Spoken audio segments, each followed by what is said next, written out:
Hashem le Chok Israël ce matin, le Nishmat Avraham Bar Rachel et Hashem la Refoua Shlema Mordechai Bar Esther. La Gemara ce matin discute d'une loi de Yom Tov. Comme vous savez, Shabbat et Yom Tov sont pareils. Il y a une seule différence, que tout ce qui est Ochel Nefesh, tout ce qu'on a besoin de préparer pour Ochel Nefesh, ou de choses qui ont à voir avec Ochel Nefesh, ils sont permis le jour de Yom Tov. La Gemara va discuter de la loi du transport le jour de Yom Tov. Le Shabbat, on ne peut pas transporter s'il n'y a pas de Eruv. Okay? Et qu'est-ce que c'est Eruv? Selon le Shulchan Aruch, Eruv c'est une clôture. Carrément une barrière, une clôture, un mur. Ça c'est Eruv. Alors quand il y a une clôture aux quatre coins, à l'intérieur de ces Eruv, tu peux transporter. Le Rama, il dit que même un mur virtuel. Qu'est-ce que c'est un mur virtuel? Avec un fil. Tu as un fil qui entoure une place. À l'intérieur de cette place, tu peux transporter. Comme ça, il dit le Rama. Maintenant, tout ça c'est pour Shabbat. Mais Yom Tov, si c'est Tzorech Ochel Nefesh, tu n'as pas besoin de Eruv. Même si tu habites dans un endroit qui n'a pas du tout de Eruv, tu peux transporter. Mais tu ne peux pas tout transporter. Tu peux transporter que des choses qui ont à voir avec Yom Tov. Alors, par exemple, tu veux aller à la synagogue avec ton mahzor. Tu as un mahzor avec la traduction française ou quelque chose que tu es habitué avec, et c'est rien qu'avec ce mahzor que tu peux prier. Dans ce cas, tu as le droit de le prendre de chez toi à la maison vers la synagogue. Pourquoi? C'est tzorer. C'est pour un besoin.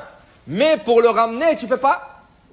Pourquoi tu veux le ramener? Tu as pris à la synagogue, mais tu n'as plus besoin à la maison. Rien que pour le garder, non. Il y a une permission, Bediavad, a posteriori, on te dit, si tu as peur que ce mahzor-là, qui est très cher à toi, il va se faire prendre par erreur, quelqu'un va le prendre, il va le faire disparaître. Il y a beaucoup de gens qui prennent des affaires, ils ne rentrent pas à la même place, et après tu vas chercher, tu vas pas le trouver, tu vas avoir tsar. Alors ça, c'est une permission de le retourner, okay? Mais a priori, on n'a pas le droit de retourner un mahzor qu'on a pris. Pourquoi? Ce n'est plus nécessaire. C'est ça? Un chauffard, tu peux l'emmener à la synagogue, mais tu peux pas le ramener. Pourquoi? Parce que tu as besoin d'une raison pour le transporter. Alors si tu veux sonner le chauffard, c'est une bonne raison, mais retourner à la maison, non. À moins que tu aies peur que ça se fasse voler, ou quelqu'un le prend, ou quelque chose comme ça. Alors la Mishnah, ça c'est la Mishnah ce matin, et la Gemara on discute, et la Gemara dit qu'on peut envoyer kelim tfurim. Mais c'est kelim bgadim, des habits prêts à porter. Si tu veux envoyer quelqu'un un cadeau, tu lui envoies des habits prêts à porter. Tu lui envoies un costume de l'Ichvod Yom Tov. Okay? Bien sûr, c'est l'Ichvod Yom Tov. Il va la porter, il va avoir un plaisir de Yom Tov. C'est complètement permis. Afilu she'enam tfurim. Même si c'est des habits qui ne sont pas... C'est des tissus. C'est des tissus. C'est pas des habits, c'est des tissus. C'est aussi permis. Le maïhazou, qu'est-ce qu'il va faire avec des tissus? Dit la Gemara, il peut se couvrir avec. Un tissu en laine. Ah, tu as froid, tu mets comme un drap. Ça chauffe. C'est bon? Okay? Alors, il y a une utilisation. Mais la Gemara dit, la Mishnah, elle nous a dit, afilu kil'aim.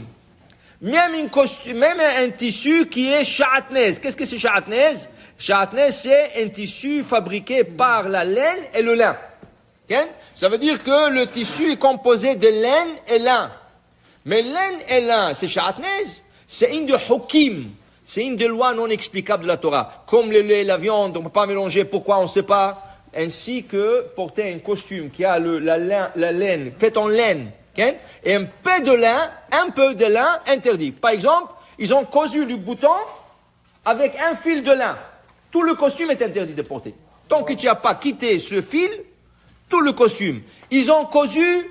Tout le costume, quand le poche sont cousus. Okay?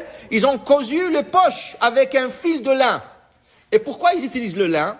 Surtout le costume italien et français utilisent le lin. Pourquoi? Parce que c'est un fil rigide. Et comme il est rigide, il tient les affaires en place. Alors ils mettent ça dans les épaulettes, ils mettent ça sur le col, ou pour le coudre le bouton. Okay? Maintenant en Pologne, ils utilisent le lin parce que c'est moins cher. En Pologne, c'est pas une question de rigidité, parce que c'est moins cher. Alors ils utilisent le lin.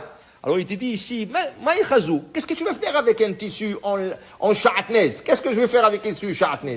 La Gemara on discute, et la Gemara on sort avec, et la Gemara dit, peut-être, on peut s'asseoir là-dessus. Peut-être on met comme un tapis, Et il s'assoit. À l'époque du Talmud, il n'y avait pas de chaise. Alors, il dit la Gemara, non. Selon la Torah, oui, on a le droit de s'asseoir sur un tissu qui fait en laine et lin. Ken? Chez Neymar, lo ya'ale alecha. Tu ne le porteras pas sur toi. Selon la Torah, je peux le mettre par terre, je m'assois, il n'est pas sur moi. Moi, je m'assois sur lui. Ken? Mais Chachamim asrou la sotken. Chachamim l'ont interdit. Shema tikarech lo nima al besaro. Si tu t'assois sur un tissu en chatnez, laine et lin composés ensemble, peut-être un fil s'accroche sur une poêle à toi. Sur le pied, tu as des poils. Il s'accroche sur le poil et là, il chauffe le poil. Ça, Chachamim l'ont interdit. Shema tikarech lo. Maintenant, quand ils ont fait le décret, même si tu as 10 matelas, la Gemara dit 10 matelas, un par-dessus l'autre, et toi tu t'assois au haut, sur le 10e matelas, mais le dernier matelas, le 10e en bas, il est sha'atnez, tout, c'est interdit de s'asseoir. Mais tu vas dire pourquoi? Il n'est pas sur moi, et il est impossible qu'un fil s'accroche sur moi, pas grave, c'est un décret rabbinique, tu ne peux pas. Okay? Alors ça veut dire que même les matelas, il faut vérifier qu'il n'y a pas de chatnez. Parce que beaucoup de gens, surtout au Canada, quand ils vont acheter des matelas, on leur propose des matelas avec de la laine. Okay? Tu vois, ils te montrent la composition du matelas. Ils te disent, voilà le ressort, et voilà un deuxième ressort, et du gel, et la laine. Okay? Et la laine, regarde, est-ce qu'il n'est pas cousu cette laine avec un fil en lin?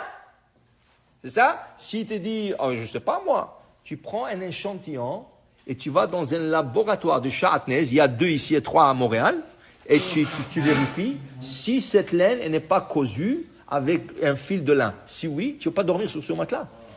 Okay? Dit la Gemara, alors on revient. Alors qu'est-ce que je peux faire avec un tissu qui est laine et lin? Dit la Gemara, tu peux faire ardalain. Mais c'est ardalain, overshoes. Le chaussure qu'on met par-dessus le soulier. En hiver, oui, le caoutchouc qu'on met par-dessus le soulier. Dedans, il y a un morceau de feutre. Oui. 2 fois, ils peuvent mettre de la laine avec le lin. Ça, dit la Gemara, ça caché, c'est un tissu qui est rigide, il ne chauffe pas parce qu'il est trop dur. Okay? Dans ce cas, ce serait un derechimum bekar. On n'a pas l'habitude de se chauffer de telle manière. Dans ce cas, il n'y a pas de problème. Alors le gars, il lui a donné un tissu. Qu'est-ce qu'il peut faire avec Yom Tov? Il peut faire ardelaim.